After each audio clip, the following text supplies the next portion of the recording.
Okay, the nafu can be, sunnah mu'akkadah can be until the end of the chapter, inshallah.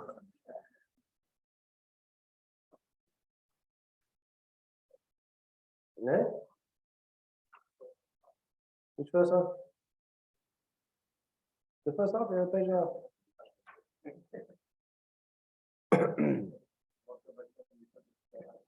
Allah, I mean. Okay, let's open Suratul Ghashiyah.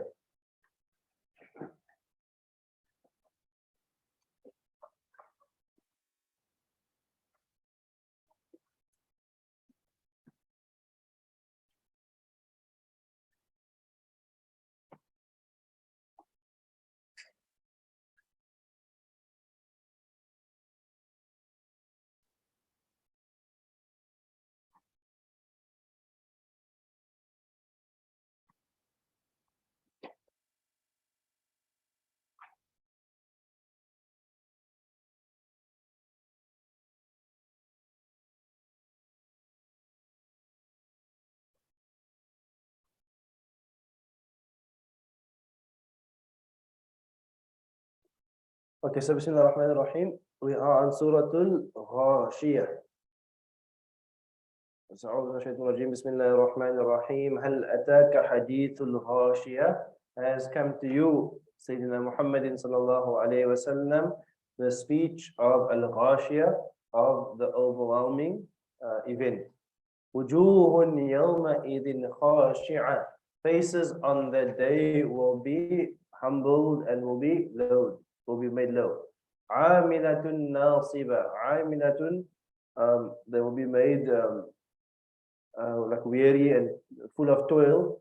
Nasiba, they will be made exhausted. Tasla naran hamiyah. These faces will enter, they will feel the heat of naran, of a fire, hamiyah, of a blazing, raging fire. Tusqa min aynin aniyah. They will be given to drink from a spring which is aniyah, which is boiling. ليس لهم طعام إلا من ضريع. They will have no food to eat except min dari', except from this poisonous thorny plant dari'. La yusminu. This plant doesn't nourish, doesn't fatten people. Wala yughni min al-ju', and nor does it avail them from their hunger. Meaning what? They continue to be hungry as they are eating and after they are eating. Wujuhun yawma idhin na'ima. Faces on that day will be na'ima. They will be soft, they will be relaxed, and they will be filled with delight, they will be in comfort. لِسَعِيهَا رَاضِيَةً, for its striving, رَاضِيَةً, and it will be full of pleasure and it will be pleased. فِي جَنَّةٍ عَالِيَةٍ, they will be in gardens عالية, which are raised. لَا تَسْمَعُ فِيهَا لَاغِيَةً, they won't hear فِيهَا, in these gardens, لَاغِيَةً, any vain, idle, harmful speech. فِيهَا عَيْنٌ جَارِيَةٌ, in it will be a spring which is flowing. فِيهَا سُرُرٌ مَرْفُوعَةٌ, in it will be beds and couches which are raised. وَأَكْوَابٌ مَوْضُوعَةٌ, and cups or goblets مَوْضُوعَةٌ, that have been placed and set forth. وَنَمَارِقُ مَصْفُوفَةٌ, and they will have cushions that are set in rows. وَزَرَابِيُّ مَبْثُوثَةٌ, and they will have carpets which have been spread out. Okay. So we ended there in the last section, and now we move to the final section of the surah. Because now Allah moves back from the year after to this world. Allah says, أَفَلَا يَنْظُرُونَ إِلَى الْإِبِلِ كَيْفَ خُلِقَتْ وَإِلَى السَّمَاءِ كَيْفَ رُفِعَتْ وَإِلَى الْجِبَالِ كَيْفَ نُصِبَتْ وَإِلَى الْأَرْضِ كَيْفَ سُطِحَتْ. Allah mentions four things. Allah says, أَفَلَا يَنْظُرُونَ, do they not? يَنْظُرُونَ, what does nadara mean? Look. Nadara means to look. But nadara also means look at something like carefully. Look at something with thought, with attention. Nazar. So Allah says, do not look. And also Allah using the mudari there, it's the idea of a continuous action. Are they not looking? Do they not look? And ilal ibili, ila means to the camel. Kayfa, and when they look at the camel, what do they see? They see a camel. But it adds what? Kayfa khuliqat. Kayfa means what? How? Khuliqat. It has been created. Majhul. Khuliqat. How it has been created. So Allah is commanding them to look at the camel, look at it carefully. The word nadra means look intently. The word nadra ila also means that your gaze ends up there. And when you look at the object, what must you do? Kayfa khuliqat. You must think about what? Its emanation. You think about where it came from. You must think about its perfection. You must think about its refinement. So why must you think about all of these things?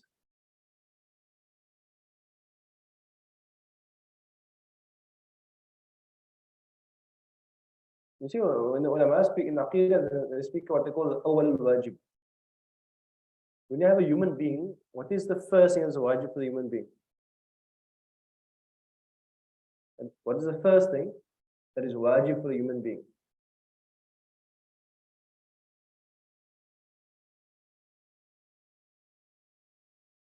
Understand the question? When you're a human being, like before Allah, like I'm saying, Allah creates you. Now,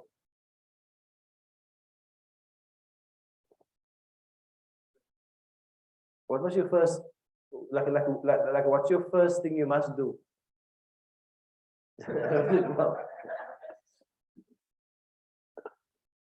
Like must you read Quran first? Like Salah first? What's the first wajib? Must believe. Iman. Believe in You Allah. must believe, must have Iman. But how will you come to Iman? Like you can say you can believe, must believe in Allah, but how are you going to believe in Allah?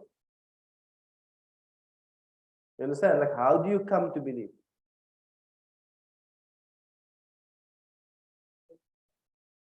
You look for proof. So you use the word look. Look in Arabic is what? Nazar. So the first wajib actually is to make nazar.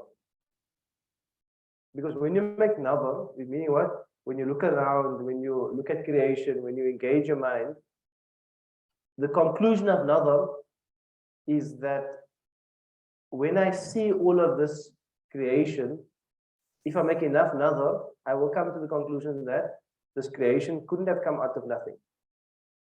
This creation must have come out of something. Something must have caused this. And if I make nazar and I say, okay, this camel was caused by its parents. So if I keep making nazar, I'm going to keep going back all the time. So can you infinitely regress? Is it logically sensible that but anyway, it's logically sensible that you can have an infinite regression of dependent creation. Meaning what? The camel you see is dependent on the existence of its parents, and the parents are dependent on its parents, and its parents, and its parents, and its parents. Is it logically reasonable to say that had no beginning? That like logically, it's illogical to say that this sequence of camels didn't have a start. You with me? So all creation is illogical to say it just infinitely regresses, because that's like an illogical statement. How does something infinitely regress? So if it doesn't infinitely regress, what do you have to come to the conclusion? It must come from a creator that didn't have a beginning.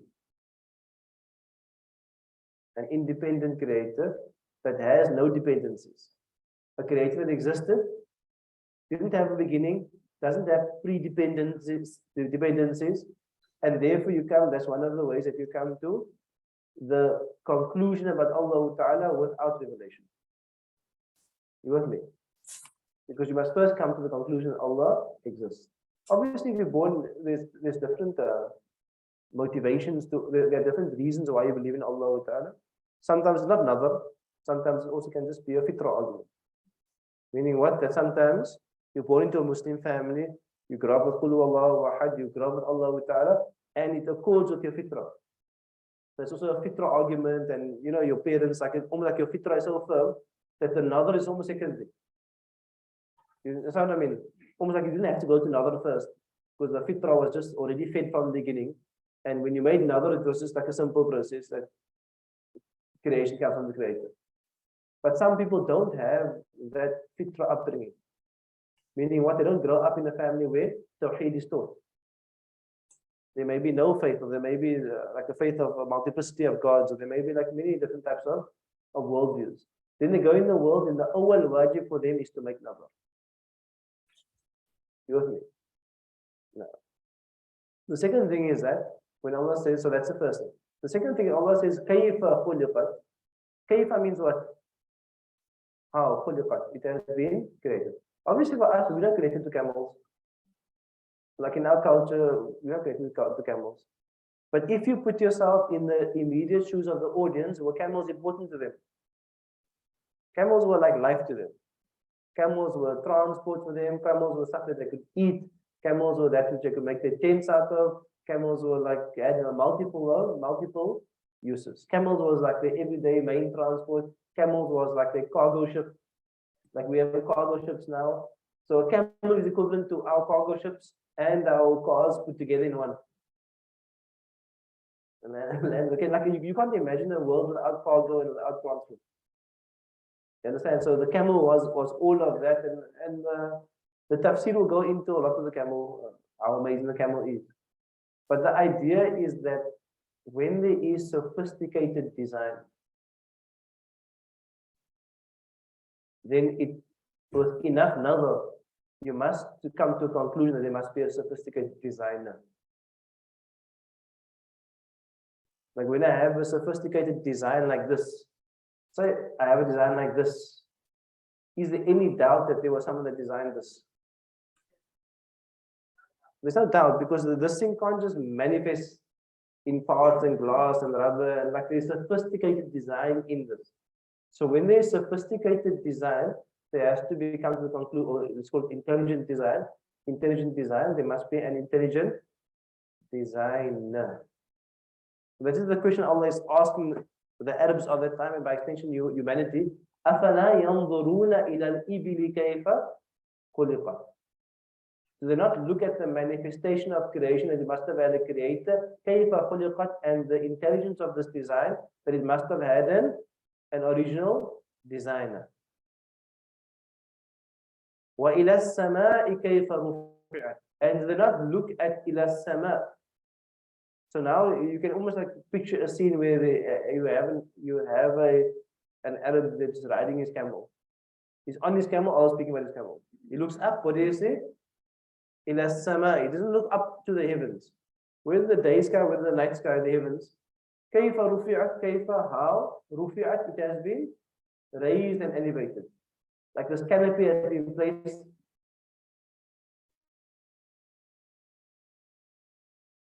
And obviously with time people will understand that canopy better.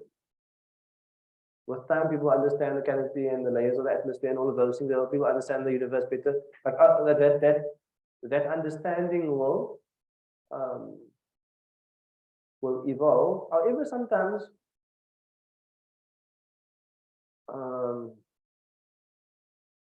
the explanation of something shouldn't take away the miraculous nature of it. Meaning what? I mean, one of the common things Allah speaks about in the Quran is embryology. It's how a child develops in the womb.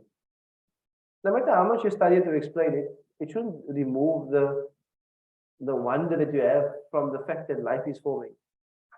Like you have a baby, and this baby comes out with all of this like refinement and this development, and it happens over and over and over, 1 billion, 2, 3, 4, 5 billion times over creating this. So in other words, sometimes what I want to come to the conclusion is that sometimes too much understanding of a thing can have like a negative impact if you have the wrong worldview. Because you might think that the more I understand, the less special this thing becomes. Are you with me? The less special this thing becomes. I'm not saying you must understand, I'm just saying in terms of worldview. No.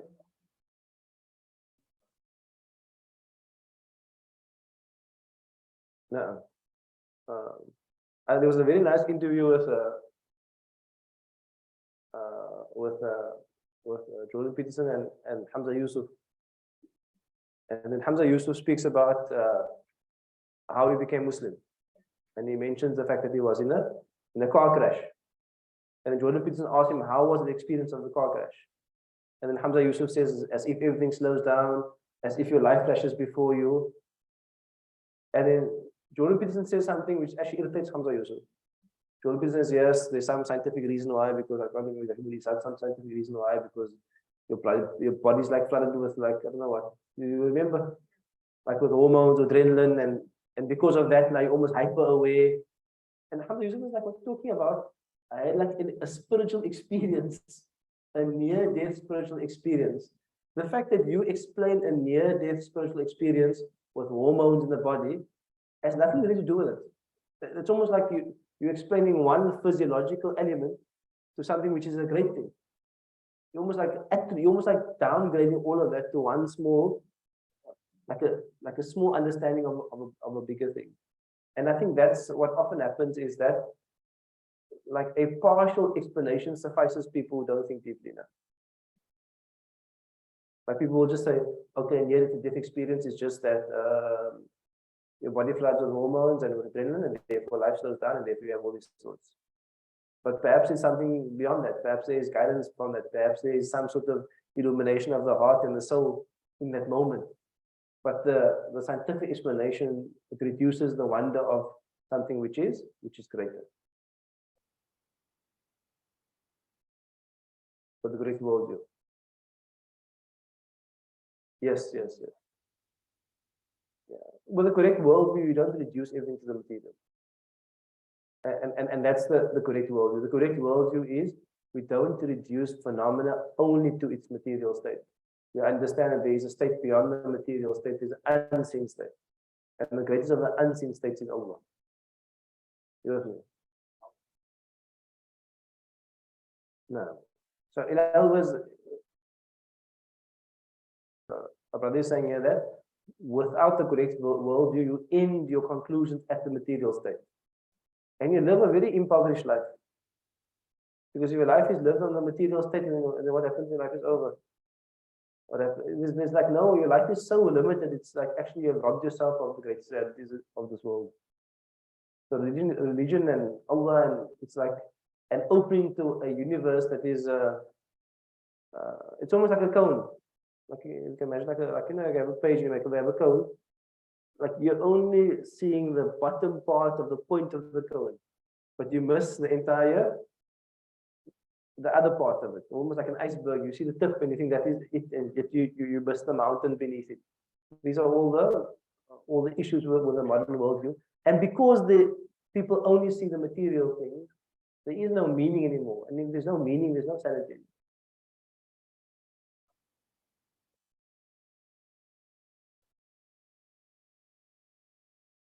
No.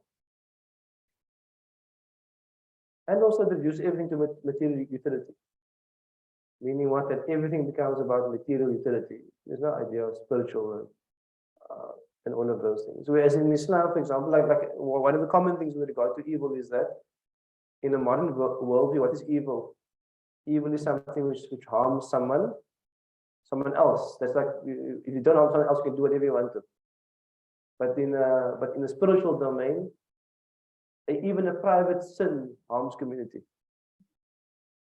It reduces barakah from the community. You know what I mean? Like there's a different type of understanding when it comes to spirituality and the unseen domain of things.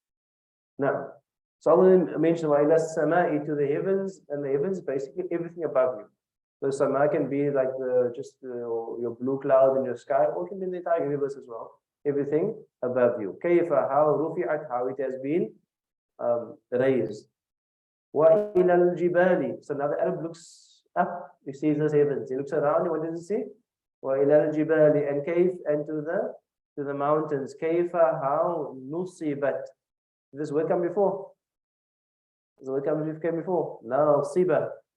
عَامِلَةٌ نَاصِبَة. The Quran will often anchor itself in the same surah with similar root letters. But nusibat means what? It means to erect something, to put something up, to firmly plant something. Also in the Quran, فَإِذَا فَرَغْتَ فَانْصَبْ.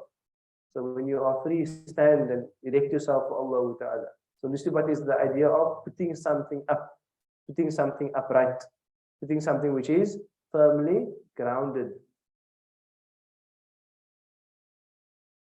And I suppose that the idea is that if you keep yourself upright, there's some sort of weariness that comes with that. وَإِلَى الْأَرْضِ كَيْفَ سُطِحَتْ. And look to the earth, to the ground. كَيْفَ, how, سُطِحَتْ. What سُطِحَتْ? To be spread out, to be expansive, to be flattened for you. So if you picture the scene of someone actually, because we live so far removed from nature, but actually in nature, you're sitting on your camel, Allah is saying, look up, you see the heavens being raised. Look around, you see the mountains being firmly planted. Look down, you see the earth being completely flattened and made easy for you. Look around you and come to the conclusion that what? All of this came from somewhere. Why? You must make nadr first. All of this came from somewhere, and that somewhere is Allahu Ta'ala. فَذَكِّرْ. So, ذَكَّرَ يُذَكِّرُ تَذْكِيرًا مُذَكِّرٌ مُذَكَّرٌ ذَكِّرْ Amr. Second verb. فَذَكِّرْ. How many people? One. So do Prophet Muhammad sallallahu alayhi wa sallam. فذكر. So you, Muhammad sallallahu alayhi wa sallam, remind. Allah leaves out the maf'ul there. It doesn't say who they must remind or what they must remind them about. It's understood from the context. فذكر. So remind. إنما أنت مذكر. إنما is what we call حرف حصر. حصر means it is the صادرة. Hasr. Hasr means it is for like limitation. Meaning what? You innama, you talk like this only. Only means like limitation. Only anta mudhakkir. You are a reminder. Innama is only. Innama is only. So let's go fadhakkir. That's the first sentence. There's two sentences there. Fadhakkir, the first is Jumatul Fi'liya. You remind. The maf'ul can have two maf'uls because you can remind an audience about a topic. The audience is obviously who? The people around you. Sallallahu alayhi wa sallam. The topic is what? The topic will be about Allah and Islam and about religion and so on. Then it's like full stop. Then the second sentence is Innama anta mudhakkir. Anta is a mubtada and mudhakkir is the khabar. Anta, you, mudhakkir are a reminder. Innama means only. Meaning what? You are only a reminder. What does it mean to make hasr of the Prophet ﷺ as a reminder? Hasr means, what does it mean to limit the Prophet ﷺ as a reminder?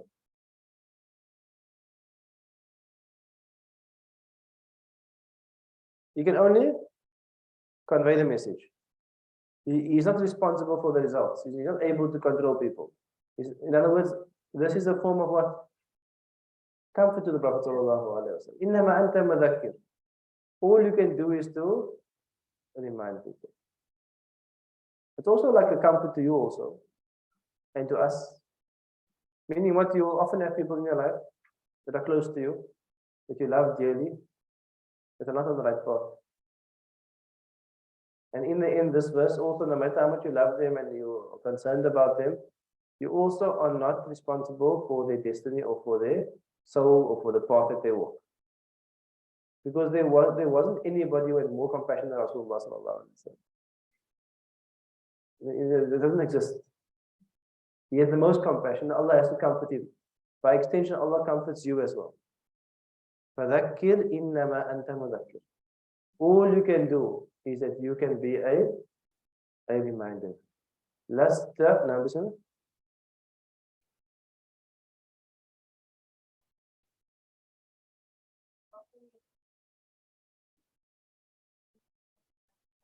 What does difference mean meaning? If I say only you are a reminder, you are only a reminder.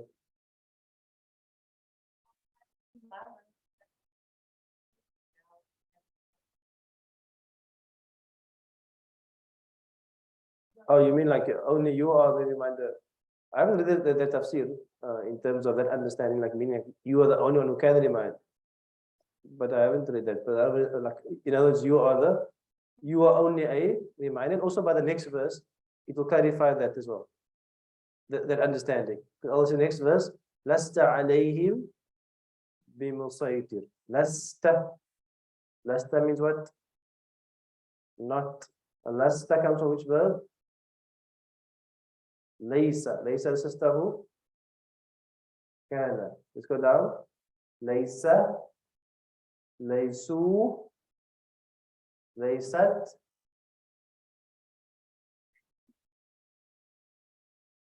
Fa'ala. Fa'alu. Fa'alat. Fa'alna. Laysa. Laysu. Laysat. Lasna. Good. Go down. Lasta. Lastum. Lasti. Lastuna. Lastu. Lasna. In other words, the laysa becomes las. The qala becomes qul.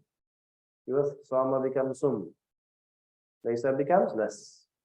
So lasta means you, Muhammad sallallahu alayhi wasallam, you are not alayhim upon them bimusaytir. A musaytir is someone who controls someone who has power over someone. A musaytir. So basically what happens is that the Quran is revealed in different dialects. So what happens is that those are originally called ahruf. It's a long story, I can't get into all discussion now, but those are called ahruf. Later on, the Quran gets compiled into first Abu Bakr and then Uthman. In the copy of Uthman, they accommodate as many as the dialects as they can into the Mus'haf. And then that results in what you call now qira'at. You get ahruf, but that's like a pre-thing, and then you get compilation, and in the compilation you get different manifestations. So for example, in this word, you get 3 different ways of saying it. In our way, Hafs, we say musaytir. In other ones, they will say musaytir. Musaytir. And in some, they will say muzaytir. Muzaytir. They make ishmam of the sad into a za. Meaning what? They mix the sad with the za. So it becomes muzaytir. So those are all going to be like, let's call it qira'at, but originally they are dialectical differences.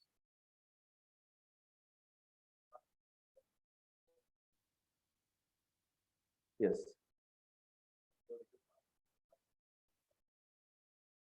Some of them exist in the Shah Qira'at.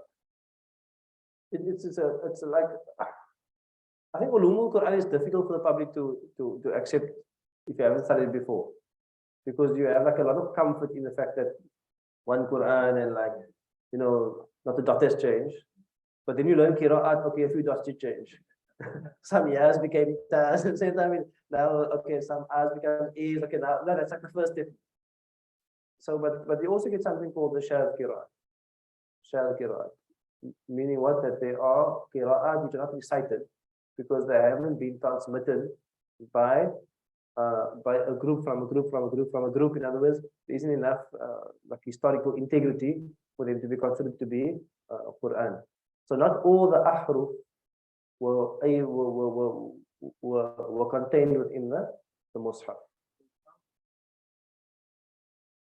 But some of the ahruf also, they will be.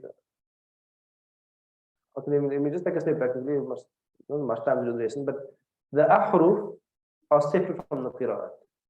Meaning what? That the ahruf also, there's not if you have what it means, ulama don't have to come to a conclusion. But sometimes even there are words. So let me take a step back. None of these are fundamental changes in meaning. None of these are fundamental changes in meaning. But within the qira'at, the script is always the same. The letters without the dots and the harakat. Are you with me? That's called the rasm. So the rasm is what? The letters without the dots and without the harakat and without the shaddas, and just the bare shape of the letter. That's called rasm. You with me? That's how the original Mus'haf looked. You looked at this one before. You don't find dots, you don't find the Fatha, Dhamma, Kasra. You just find the letters. That's called rasm. For a qira'ah to be accepted, it has to make muwafaqa of the rasm. It has to agree with the shape of the letters. So therefore, if there were ahruf that didn't accord to a rasm, that ahruf became shadh. If there were ahruf that weren't able to be contained within the general writing of the Quran, those ahruf were not included within the Mus'haf because they weren't be able to be included in the standardized Mus'haf. But the changes, there would be minor changes, would be maybe a word sequence swap, the khabar mubtada, or could even be sometimes a synonym swap. But those are not recited, they're not part of the Quran proper as you consider it. But it's all part of the history of the compilation of the Quran. It's a bit, we don't generally teach the general public about ahruf and all of these things because it gets confusing for the public. But it doesn't affect the sanctity of the Quran that we have now. It's just that there was more diversity before because there were a number of different tribes there, but the diversity had to come to a convergence point. And the main convergence point is actually the time of Quraysh. Remember the Prophet ﷺ comes and he gives da'wah to all the Arab tribes. Those Arab tribes have a multiplicity of different dialects and even just word usages, sentence usages. You understand? So he has to give da'wah to all of them. Therefore, the revelation expands by revelation expands to a complete different dialects. Then, when the standardization comes, there's a convergence on the dialect of the Quraysh. You with me? So, therefore, the differences that could be accommodated within the writing of the script was then accommodated. Therefore, you have a scene with the sword. Come back to your question. You have a scene with the sword because of that history of this convergence within the one script. Have you heard any of this before? Maybe some of them not. Ahruf. Yeah, the ahruf was never really spoken about much.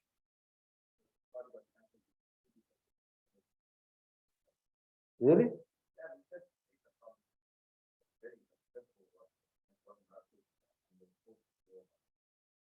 Yeah, you see what happens is that almost is sometimes like a need to not tell the public about certain things that can be misunderstood.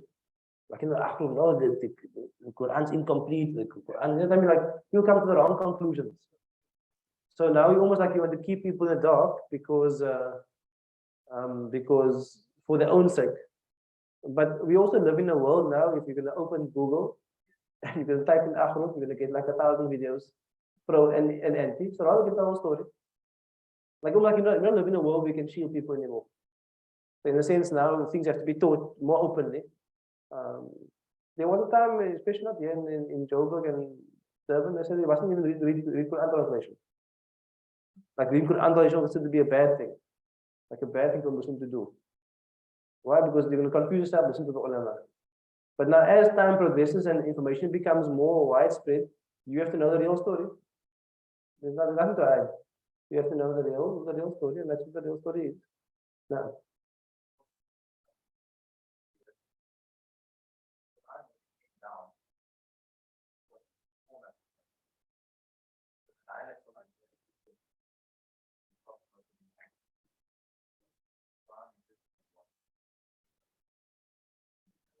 what do you mean the Quran exists is what?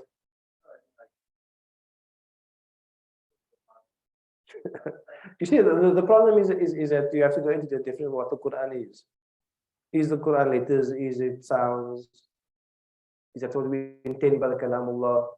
These are discussions that are actually difficult. It's difficult to navigate these discussions because you have an uncreated realm, which is Allah. Do we consider the Quran to be created or uncreated?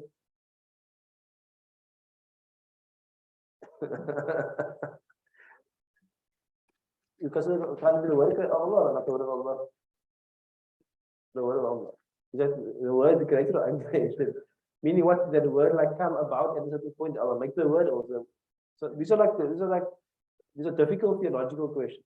But the reality is what it's like simple, in a sense simple, is that the Quran is the original uncreated word of Allah Ta'ala. But when it enters into the manifested realm, it has to take on some creationist qualities. Meaning what it has to have a ba and a scene. Is the ba and the scene that you write created or uncreated?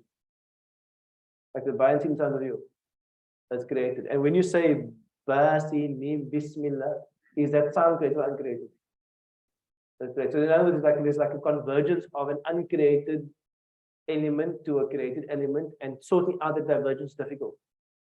So what the ulama simply says is the Quran is uncreated. But they don't mean by that the letters and the sounds.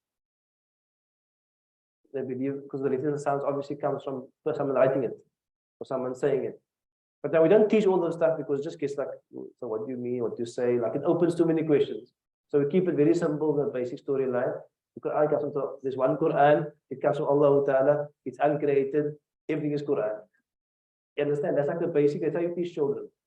You don't tell them like, there's ahruf and there's qira'at and it's like, uncreated and created. But and therefore when scholars are going to speak about this publicly, they're going to get some backlash because like, why are you telling the public about stuff that can miss and you can miss, and I think that's part of wisdom. Is I think the hadith is that kalimun, I don't know hadith was saying kalimun nasa haqqa qadrihim, speak to people according to their level. Meaning what, that if you were a first year student, you can't come with 6 year stuff because you're only in your first year. So and if you never studied before, you can't take highly complicated complex material. So there is some wisdom in trying to control the message, but at some point, if the questions come, you must have no answers, basically. No. On a need to know basis, but people know too much, or people know the wrong things, and that's the problem. So my preference is just to give you like the basics of it. So tomorrow when you see ahruf, you like say, okay, now we discussed this, like like almost like we're not like keeping anything from it, like like I did Quran for 7 years and never had ahruf. My teacher was didn't know about this or was keeping it from me. Like, I'm going to mention it just in brief, especially with the Dawrah year students, just to get into it. But next day, inshallah, we'll start with some more proper ilmi subjects. We will do the actual books on it and you'll do details on it. That's all the Tawfiq's question about the scene in the sword. That's all his fault. He's asked about the scene now that came. but that's why. Musaytir, Musaytir, and Musaytir. No. Lasta alayhim bi Musaytir. In the last one, inshallah, illa man tawalla wa kafar. The illa is confusing. Because does the illa mean the Prophet has control? You understand the question? Lasta, not for you, Muhammad alayhim, upon them, musaytir, you have no control over them. You can't dictate their life.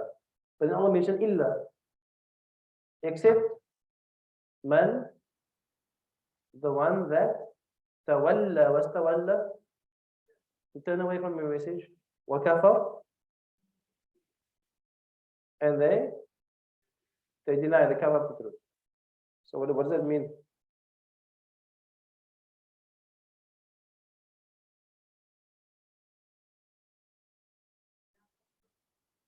In which way?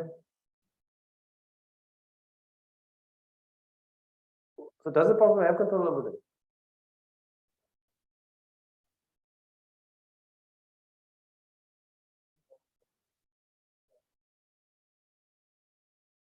Yeah. So the discussion will come back to a number of things.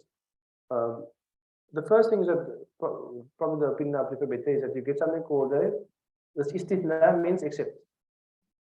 Except. So normally you say the thing you're saying except, it comes from the main thing. Like I'll say the students came except Fatima. Is Fatima part of the students? Yes, there's a normal way you use except. Okay, you with me? What if I say the students came except the camel?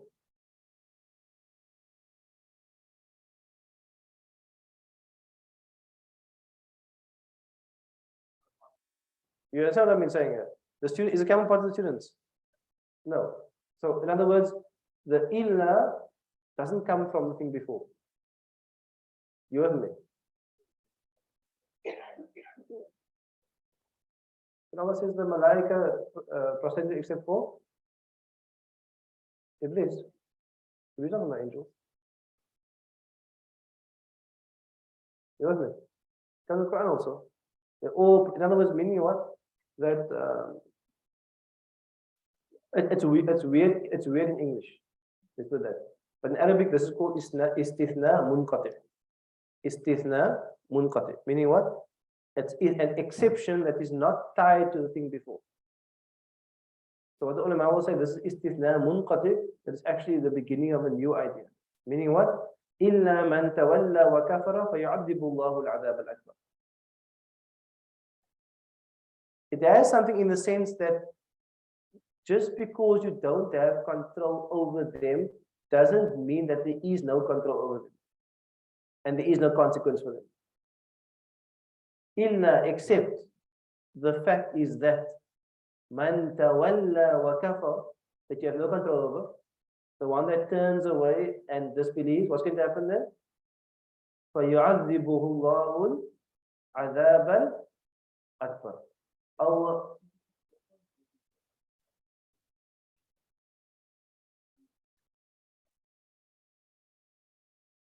No, but the idea is that you don't have control. The illa is munqati, it's not linked to what comes before it, and it's the beginning of a new idea. Except the fact is that man tawalla wa kafara, whoever is going to turn away from your reminder, wa kafara, and cover up and disbelieve in your reminder, what's going to happen? فَيُعَذِّبُهُ اللَّهُ الْعَذَابَ الْأَكْبَرَ. Then Allah will punish them with a punishment which is al-akbar. Why the greatest for them?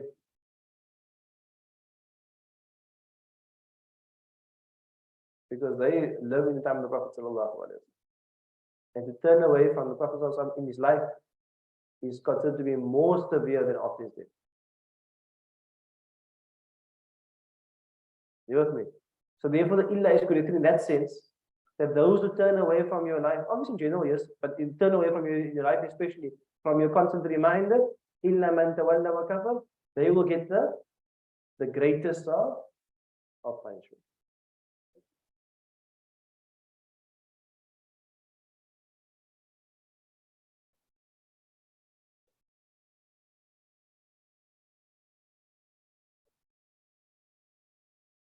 So the ayah doesn't speak about was Muslim and didn't become Muslim.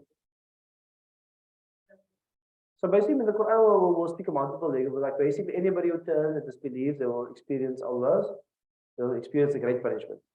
But like what they call A4 theory, like it will be more applicable to those who are the immediate people of the Prophet sallallahu alaihi wasallam. So that's the one opinion. The other opinion says no, the illa is actually linked to Musaitir, but like on a fiqh level. On a fiqh level, meaning what? This is a Makki or Madani surah? Makki surah. Does the Prophet have control of society? No. Will he have control? Yes. Meaning what? After Fathu Makkah, you will actually have control of the disbelievers in the sense that you're able to fight against them, in the sense that if they become apostates, you can kill them, like in the sense that you'll have like this called legal control over them. So the ulama will say that the illa is not munqati, is linked to the previous part. They're speaking like in a fiqh level. Meaning what? One day you will conquer Makkah and you will have control over society. Not over their guidance per se, but over society. And obviously as you control society, it does impact guidance to some degree. But that's the second opinion. Where the first opinion says no, it's munqati, it doesn't actually is part of the previous part.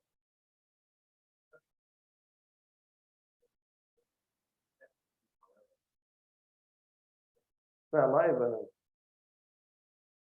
however, in other words, the however there is to say that there's no getting away from it basically, and there is control over it.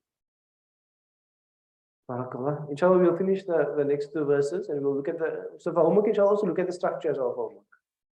How many parts are there to the surah? Are the parts linked? In which way are they linked? What is the center of the message? You should come to about three parts of the surah. We try to see the structure. We'll finish this and we'll start with Surah Al-Fajr in the next lesson, inshallah.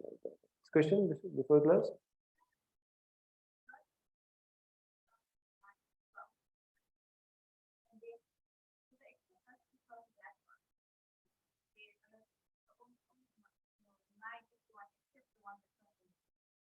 So basically, if you consider the accept to be munqati, means not linked to the previous thing, you'd understand that verse to be that the Prophet ﷺ is a reminder and he cannot control their guidance.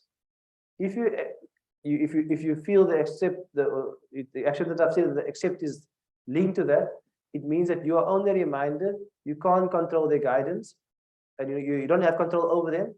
However, there's going to become a day that you are going to take political control over them. But for me, the easiest, the more, let's call it the more clear explanation is that the Prophet is only a reminder and he has no control over them, because the message of the ayah is about guidance, not about social control. So if I say my preferred opinion is that the illah is munqati, meaning what? That the Prophet is only a reminder, he has no control over them, whether he has political power or not. Because the ayah is about guidance. And the ayah ends with what? إِلَّا مَنْ تَوَلَّى وَكَفَرْ فَيُعَذِّبُ اللَّهُ الْعَذَابَ الْأَكْبَرَ. The ayah ends with not accepting guidance and the outcome of not accepting guidance. Therefore, my preferred opinion is that the illah is munqati. Meaning what? That the illah is however. Whoever has turned away and disbelieved, Allah will punish him with the greatest punishment.